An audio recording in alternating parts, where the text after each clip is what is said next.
society perspective. How do we do this as a society to actually eradicate anti-Semitism? And I think that is the larger question, rather than isolated on the FBI. Okay, thank you. Thank you. Senator Kennedy. Thank you all for being here.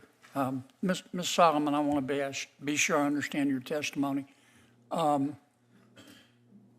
I understand you to testify that anti-Semitism is worse under the Trump administration?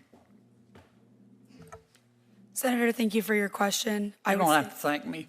Okay. Your best thanks is to answer it. Okay, well, I'll tell you that anti-Semitism has been rising, especially since the 2017 but has the Trump Charlottesville administration attack. caused that? Is that your testimony? I wouldn't say the Trump administration has caused anti-Semitism. Has there been an increase since Trump has entered office? Yes.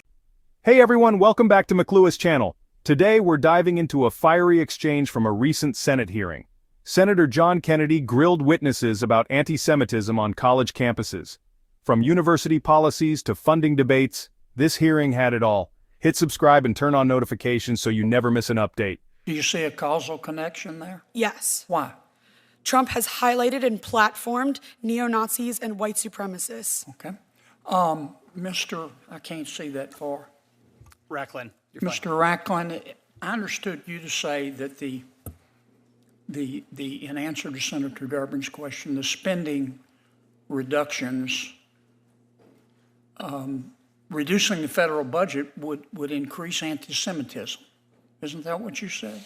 No, I did not. I said that the constant threats to cut money to the Office for Civil Rights and the Department of Education prevents the federal government from adequately investigating anti-Semitism and other hate crimes on college campuses. So you think one way to stop anti-Semitism is to give people more money? Is that right? I think one of the ways is to actually fund people that are actually designed to investigate anti-Semitism on college campuses. What's there to investigate? We see it.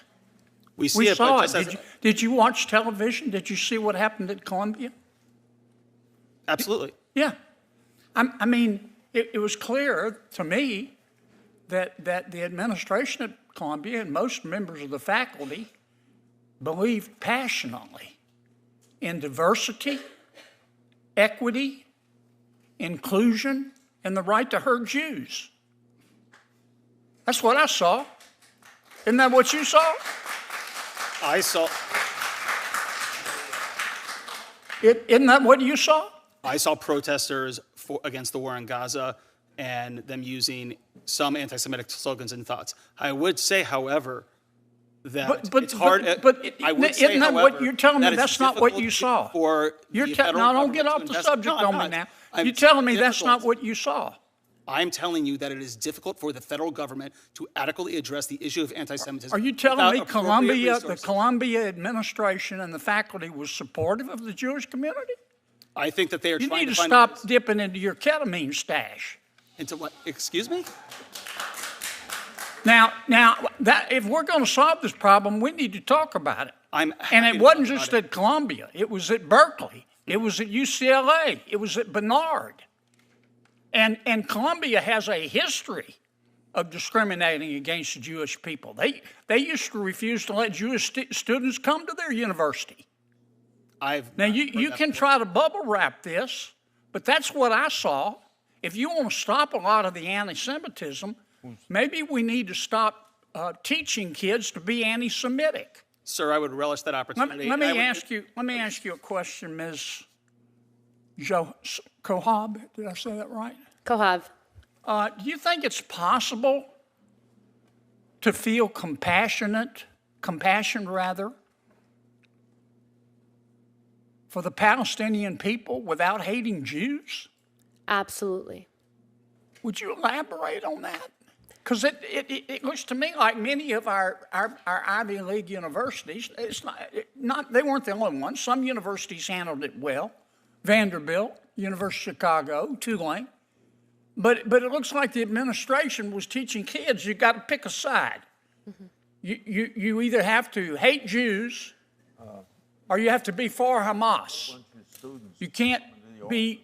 There's no middle ground. Tell me what you saw. You've written a book about it. Maybe Mr. Rocklin ought to read it. Just because we are testifying, I wrote a chapter in the anthology Young Zionist Voices about what's happening on college campuses, and my book is coming soon, so Look out Okay, for good, that. good plug, but So let me answer your question. Can you feel compassion for the Palestinian people and not hate Jews? Absolutely. I think that what I've seen on college campuses is a pushing of a Marxist framing of the way that you see the world. And this is not only in liberal studies departments. I've taken dance classes, I've taken creative writing classes, where your final project is literally called the political is personal. And what they're teaching you on college campuses is that the political is personal and that everything should be personalized. And there's a global north, a global south, a global right, and a global wrong. And the issue with college campuses and what's happening right now in the United States is that we're allowing ideology to drive violence. A society that says that you can commit violent acts based on your ideology because your ideology is correct is a society that's eroding. And that's what I see on college campuses. Now, you asked if I could feel Palestinian peoplehood, right? If I could feel compassion for the Palestinian people. Absolutely. And every night when I go to bed, yes, I pray for the Jewish people, but I also pray for the Palestinian people, for God to send them leaders that actually care more about their safety. Leaders that put their people's safety in order to propel an ideology at risk aren't leaders. If you look at Hamas, they tout what happened after October 7th up until this day as a victory. How can you lie in rubble after thousands of your people have died and call that a victory? So what I see that has to happen on college campuses is de-radicalization. Until you admit that there's a radical ideology happening on a college campus, you cannot fight it. You cannot fight it.